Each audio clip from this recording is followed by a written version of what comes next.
எல்லாருக்கும் ஒரு சின்ன டவுட் வரும், எப்படி எல்லாரும் பெரியாருடைய பெருந்தொண்டராக முடியும் அப்படின்ட்டு. கையில் கயிறு கட்டி இருக்கிறவங்க கூட இருப்பாங்க, அவங்களும் பெரியாரின் தொண்டர்கள் தான். ஏன்னா கடவுள் நம்பாம தான் கயிறு கட்டியிருக்காங்க.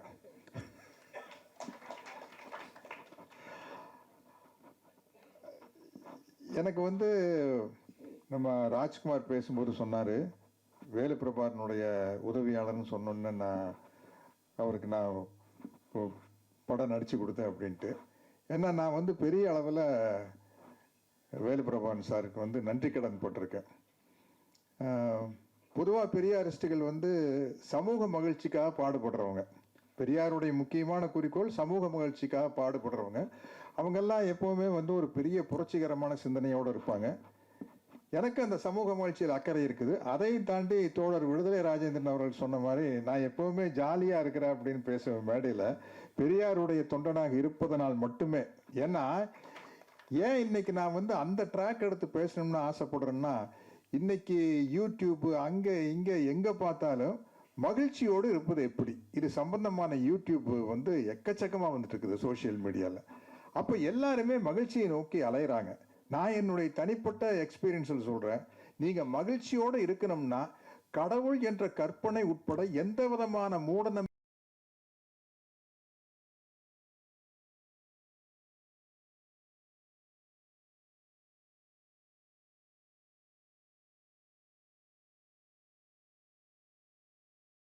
நாகரிகம் எல்லாம் வளர்ந்துருச்சா? என்ன வந்து இந்த உடை அணிஞ்சுக்கிறது மட்டும்தான் பண்பாடு கலாச்சாரம் நாகரிகமா? என்னைக்கு ஒரு மனிதன் இன்னொரு மனிதனை கொல்லாமல் இருக்கிறானோ அன்னைக்கு தான் பண்பாடு கலாச்சார நாகரிகம் மலர்ந்ததாக அர்த்தம். அது வரைக்கும் அது மலர்ந்ததாக அர்த்தம் இல்லை. எனக்கு வந்து இங்க இன்னொரு ஒரு விஷயம், நான் ஒரு 10 வயசுலேருந்து தீவிரமான மக்கள் தலைவர் எம்ஜிஆருடைய ரசிகன். அவருடைய படங்கள்ல எல்லாமே பகுத்தறிவு சிந்தனைகள் நிறைய இருக்கும். அவரு கடவுளை பற்றி பாடியிருக்காரு. ஆனால் அவருடைய படங்களில் பார்த்தீங்கன்னா பட்டுக்கோட்டை கல்யாண சுந்தரம் போன்ற பாடகர்கள் வசன வரிகள் எல்லாமே பார்த்தீங்கன்னா நிறைய வந்து இன்னும் சொல்லப்போனால் கம்யூனிஸ்ட் சிந்தனைகள் அதிகமாக இருக்குது. பொது உடைமை சம்பந்தப்பட்ட சிந்தனைகள் அவருடைய படங்களில் நிறையா இருக்கும். அந்த வகையில் இவர் பெரிய தீவிரமான எம்ஜிஆர் ரசிகர். பிரபாரன் அது தெரியாது, அப்புறம் வந்து பக்காவா அவர் மாதிரியே நடிச்சு காட்டுவார் என்கிட்ட. அப்படி இருக்கையில் வந்து அதுலேருந்து விலையை வந்த நானுக்கு மிச்சம் மீதி இருந்த ஒரே ஐட்டம் வந்து இந்த கடவுள் அப்படிங்கிற ஒரு கற்பனை கருத்தியல் தான். அது ஒண்ணுதான் பெண்டிங்கா இருந்தது. அதுலேருந்து என்ன வெளியே கொண்டு வந்தவர் வேலுப்பிரபார் சார் தான். அதனால்தான் இன்னைக்கு வரைக்கும் ரொம்ப வாழ்க்கையில் எவ்வளவோ கஷ்டம், எனக்கும் கூட கஷ்டங்கள் தனி மனித வாழ்க்கையில் எனக்கும் இருக்குது. பொருளாதார சார்ந்து இல்லை, அதெல்லாம் நல்லபடியா இருக்கிற ஒன்றும் பிரச்சனை இல்லை. அது நான் சொன்ன மாதிரி நம்ம தோழர் மாறன் அவர்கள் ப்ளூ சட்டை மாறன்னு சொன்ன மாதிரி அதெல்லாம் நேக்கா நடந்துக்குவேன். இதுக்கே ஒரு வாய் தரீங்களா, புரட்சி தமிழ்னு பேரை மட்டும் வச்சிருக்காரு. தயவுசெய்து அந்த பட்டத்துக்கு நான் எந்த வகையில தகுதியானவன் இல்லை. இன முரசுங்கிறது கொஞ்சம் நியாயம். அந்த முரசும் கூட தொடர்ந்து கொட்டிக்கிட்டே இருக்காது, அப்பப்போ ஆஃப் பண்ணிக்குவேன். எங்க ஆஃப் பண்ணணும் எங்க கொட்டணும்னு தெரியும். இருந்தாலும் பெரியாரிய மேடைகளில் தொடர்ந்து வந்து நான் இந்த பக்கம் தான் இருக்கிறேன் அப்படின்னு சொல்லிட்டு இருக்கிறதுக்கான ஒரு முயற்சி தான் எப்பவுமே நடந்துகிட்டு இருக்கோம். அப்போ பிக் பாக்கெட்னு ஒரு படம் என்னுடைய மிக நெருங்கிய நண்பர் பாலுன்னு சொல்லிட்டு அவர் நிறைய வெற்றி படங்கள் எடுத்திருக்காரு. சின்ன தம்பி அப்படி அந்த மாதிரி படங்கள் நிறையா விஜயகாந்தை வச்சு, சரத்குமார் வச்சு, அண்ணன் வச்சு, பிரபு வச்சு எல்லாம் எடுத்திருக்காரு. அவர் பிக் பாக்கெட்னு ஒரு படம் எடுத்தார். அதில் வந்து ஜிஎம் குமார் தான் டைரக்டர். அநேகமாக கதிர் சாரெல்லாம் அதில் அசிஸ்டண்ட்டாக இருந்திருப்பீங்க இல்லையா?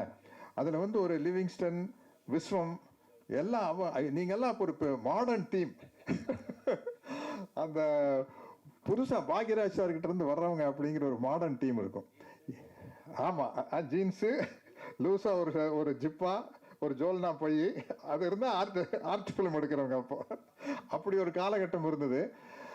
இந்த பிக் பாக்கெட் நடிக்கிறதுக்கு முன்னாடி இது பிக் பாக்கெட் 1988. 1987 அமெரிக்காவில் என் தங்கச்சி இருக்கிறாங்க, அங்கே போயிருந்தேன். அங்கே போயிட்டு சிகாகோவில் இருந்துட்டு நயாகரா வாட்டர் ஃபால்ஸுக்கு போகிற வழியில் ஒரு சின்ன கிராமம், இதாங்க தாமஸ் ஆல்வா எடிசன் பிறந்த ஊர் அப்படின்னாங்க. அதோட பார்த்துட்டு போல, அவர் தான் சினிமாவை கண்டுபிடிச்சாங்க. அதில் இப்போ பெரிய கான்ட்ரவர்சி இருக்குது.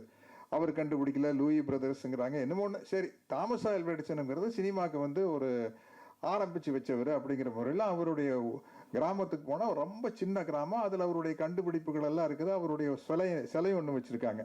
இதையெல்லாம் பார்த்துட்டு ஒரு நன்றியோடு பார்த்துட்டு, அப்பா நம்ம சோறு திங்கிறதுக்கு ஒரு முக்கியமான காரணம் அப்பா அப்படின்னு ஒரு சந்தோஷத்தில் நயாகரா போயிட்டு வந்தேன். இது 87. 88 தான் இந்த பிக் பாக்கெட்டு. வந்து கேமராக்கு வழக்கம் போட தேங்காய் சுற்றுனாங்க.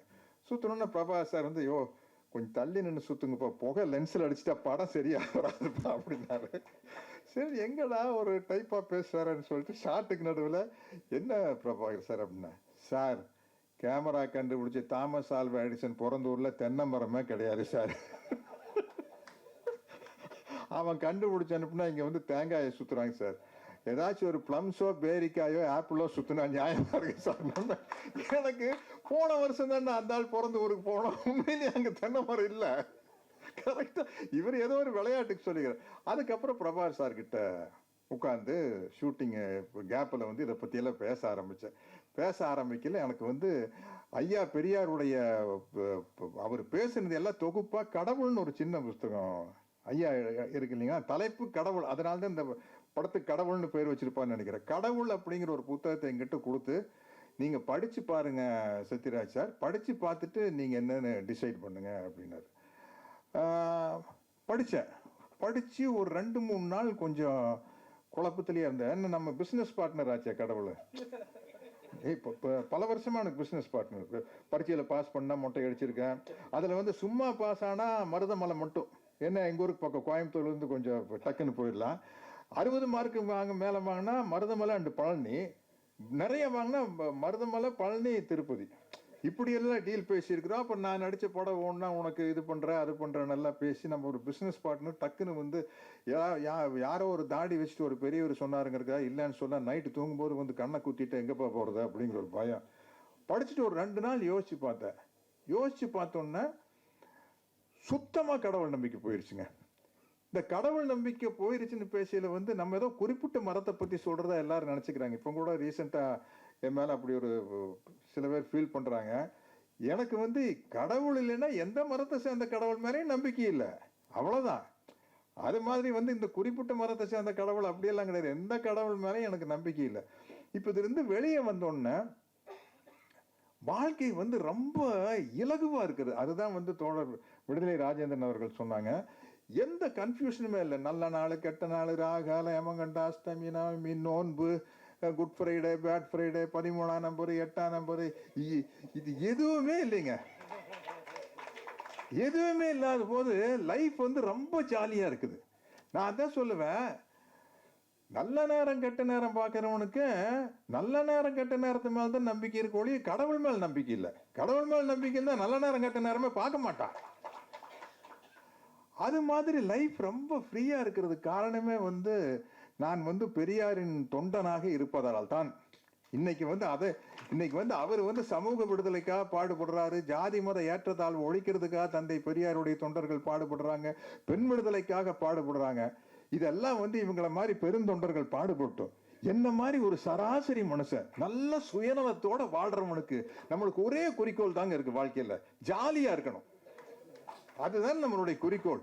ஜாலியா இருக்கணும்னா எந்த மூட நம்பிக்கை இல்லாம ஜாலியா இருக்கு. ஆகவே தயவுசெய்து யூடியூப்ல பாக்குறவங்க, நீங்க சந்தோஷமா இருக்கிறதுக்காவது ஒரு பகுத்தறிவாளரா இருங்க, வேற எதுக்காக வேண்டாம். சமூகத்தை திருத்துறதுக்கு, சமூகத்துக்காக பாடுபடுறதுக்கு அவங்க எல்லாம் பண்ணிட்டு நம்மளுக்கு அந்த வேலை. நம்மள மாதிரி ஒரு சாதாரண மனுஷன் சந்தோஷமா ஜாலியா எந்த குழப்பமும் இல்லாம இருக்கணும். ஒண்ணும் இல்லை, நம்ம நடிக்கிற ஒரு படம், அந்த படம் ஓடலன்னு சொல்லி வருத்தப்படுறோம் இல்லை, ரிலீஸ் ஆன அன்னைக்கு அதே படத்தை நீ 3 மாசம் கழிச்சு போட்டு போட, இத்தனை நாள் ஓடுந்தே பெருசுன்னு உனக்கு தோணும். அந்த மாதிரி ஒரு படத்தை எடுத்துட்டு ஏன் இந்த கவுண்டமணி என்ன மாதிரி நீ பெடல் போட்டீங்கன்னா எப்படா ஓடும் அந்த படம், நீ மறுபடியும் ஒரு தடவை பாட்டு அந்த படத்தை. ஆகையினால் வந்து நீ வந்து கடவுள்கிட்ட வேண்டிக்கிறது எப்படின்னா, ஒரு வார்த்தை இடையில போடுவோம், எப்படியாவது பரீட்சையில பாஸ் பண்ணும், படிச்சா பாஸ் பண்ணுவேன், எப்படியாவது வியாபாரத்துல லாபம் வரணும், நல்லபடியா கவனிச்சுன்னா லாபம் வரும், எப்படியாச்சும் என் படம் ஓடணும், நல்லா எடுத்தா ஓடியா, நீ தான் எடுக்கலையே. அப்புறம்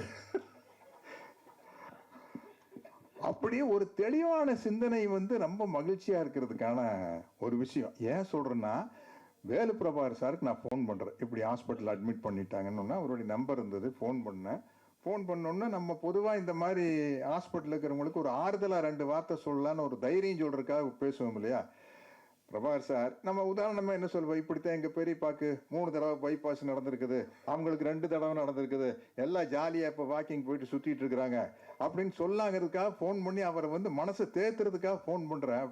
ஃபோன் பண்ணி பிரபா சார் கொஞ்சம் தைரியமா இருக்கணும்னா, சார் எனக்கு என்ன சார், நான் வந்த வேலை, நான் வந்து பிறந்ததுக்கு தந்தை பெரியாருடைய கருத்துக்களை எவ்வளவு பரப்ப முடியுமோ அவ்வளவு பரப்பியாச்சு சார், என்னால முடிஞ்ச அளவு பண்ணியாச்சு சார், இனி என்ன சார் இருந்த என்ன போனான சார், சந்தோஷமா போவோம் சார் அப்படின்னாரு. ஆடிட்டேன் நான், என்னடா இந்த மனுஷன் வந்து சர்ஜரிக்கு போறாரா இல்ல வேற எங்கேயோ தியேட்டர் சினிமா பார்க்க போறாரா, இவ்வளவு தைரியமா இருக்காரு அப்படின்னா அந்த தெளிவுக்கு காரணம் வந்து மூட நம்பிக்கை இல்லாத ஒரு மனதுக்கு சொந்தக்காரரா இருக்கிறது தான். அவருடைய கடவுள் படத்து கருத்தை தான் வந்து நீங்க சொல்லிட்டீங்க, ஆமீர் கான் வந்து பிகேன்னு பண்ணுறது வந்து அந்த டீம்ல இருந்து இவர்கிட்ட வந்து பேசிட்டு போனாங்க அப்படிங்கிறாங்க.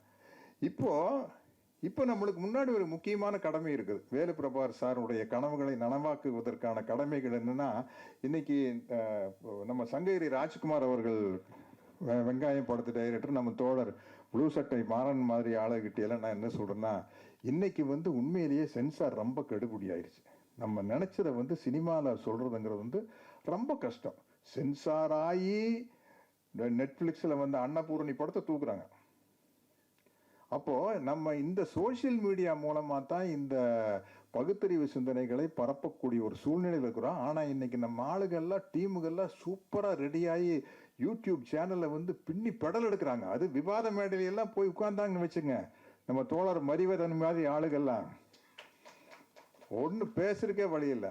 அந்த மாதிரி வந்து இன்னைக்கு இளம் பெரியாரிஸ்டுகள் நம்ம யூத்தா நிறைய பேர் களத்தில் இறங்கிட்டாங்க. அதனால வந்து இந்த சினிமா மீடியாவையும் தாண்டி இந்த சோசியல் மீடியாவை வந்து நம்ம பலமா கைப்பற்றி, ஏன்னா அதுக்கு சென்சார் கிடையாதுன்னு நினைக்கிறேன், இல்லையா? அது கிடையாது.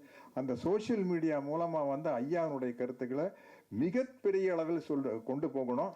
என்னுடைய முறையில் வந்து நான் ஐயாவின் கருத்துக்களை இப்படித்தான் சொல்றேன். நீங்க வாழ்க்கையில மகிழ்ச்சியா இருக்கணும்னா தெளிவான சிந்தனை தேவை. தெளிவான சிந்தனை தேவைன்னா எந்த விதமான மூட நம்பிக்கையும் இல்லாம இருக்கணும். எந்த விதமான மூட நம்பிக்கையும் இல்லாம இருக்கணும்னா நீங்க ஒரு பெரியாரிஸ்டா இருந்தா தான் முடியும். அதனால சுயநலமாக கருதினாலும் கூட நீங்கள் வந்து ஒரு பெரியாரிஸ்டா இருந்தா வாழ்க்கையில் மகிழ்ச்சியா இருக்கலாம்.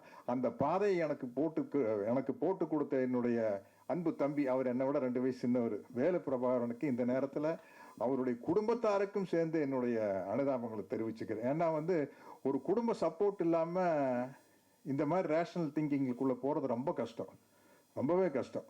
அது வந்து ஒவ்வொரு பெரியாரிஸ்டுகளும் உணர்ந்திருப்பாங்க. அவருக்கு ஆதரவாக இருந்த குடும்பத்தாருக்கும் என்னுடைய நன்றியை கூறி விடைபெறுகிறேன். வணக்கம்.